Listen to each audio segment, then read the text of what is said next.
Everyday me, everyday God. The valley of the shadow of life.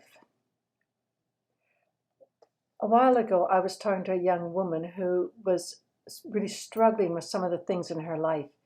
And we talked about her sense that she was in the valley of the shadow of death and how important Psalm 23 had become to her. As we were talking, we began to talk about shadows and valleys and what that actually means. And we came to the understanding that if there are shadows, there must be light. Because without light, there can be no shadow. The bigger, the darker the shadow, the stronger, the closer, the brighter the light. And so we began to play with that idea that if there was a valley of the shadow of death, it wasn't death. We all know what the valley of death is about, but this is a valley of the shadow of death. Things that are pushing in and oppressing and kind of squeezing us into corners and squeezing life out. And so as we talked about that, I began to wonder if we might also find ourselves living in the valley of the shadow of life. Jesus came, when Jesus, he said he came to give us life and to give it to us in all its fullness. But quite frankly, life doesn't always feel full in the way I had understood full. Because there are those valleys of the shadow of death. Is that full or not?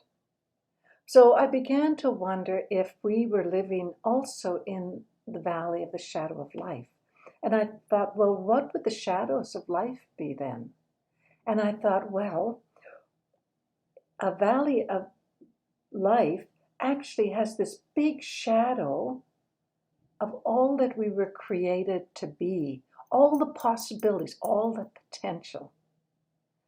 The other side of the valley was the shadow of all that will be, when there are no more tears, there's no more suffering, no more pain, of all that will be.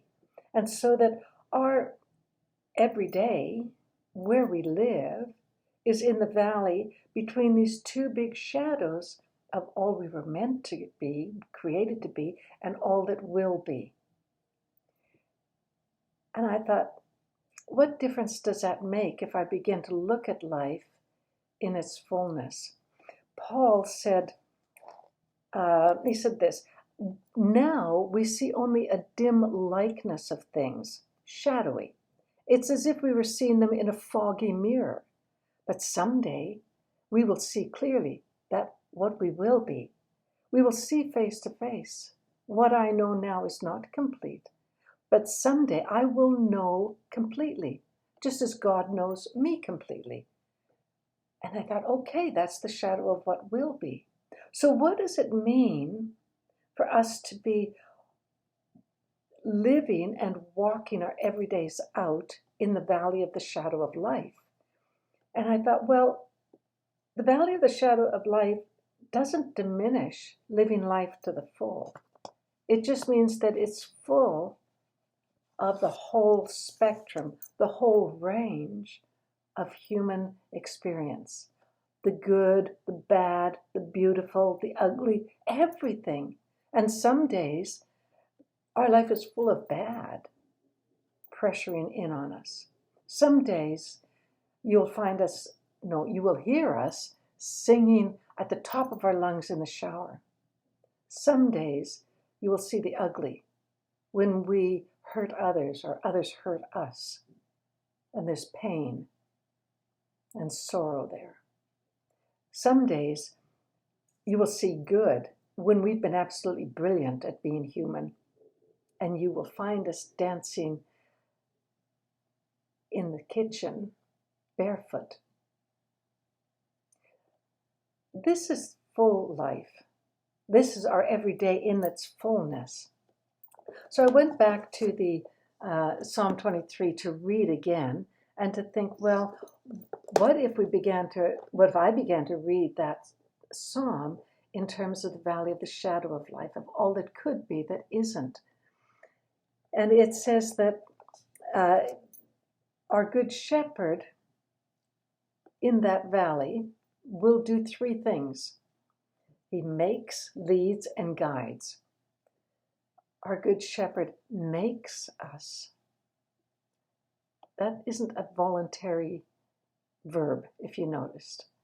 Makes us lie down in soul-soothing green pastures. He leads us to restorative, thirst-quenching, still waters. He guides us gently. Where? Into those paths that lead us to realigned, right relationships, into righteousness. Right relatedness in all our relationships. Right relatedness with God, right relatedness with my own self, right relatedness with others, and right relatedness with the whole of our creation order. And after the green pastures, the still waters, the paths of healed relationships and healing relationships, the next thing the psalmist says is, I will fear no evil. Now, the verb there is interesting because it's a choice. Once we have been in the green pastures, been by still waters, been realigned and re-aimed on the right pathway in our valleys, in our everyday valleys, then we have a choice. And the choice is, I will fear no evil. I will not be afraid in this valley of the fullness of life. Why?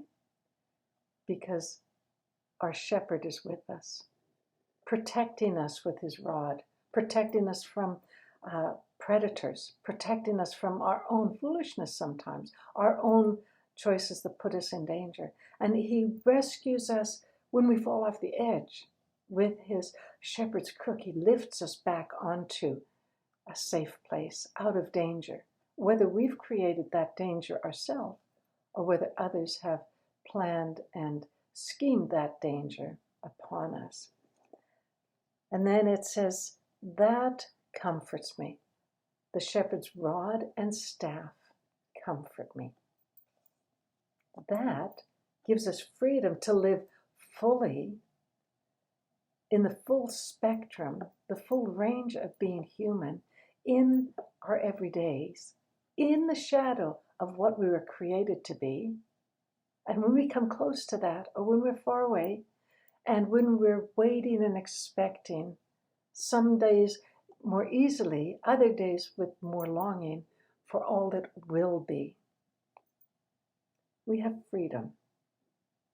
We have freedom to follow the paths through the valley of the shadow of life. Enjoy the journey. Amen.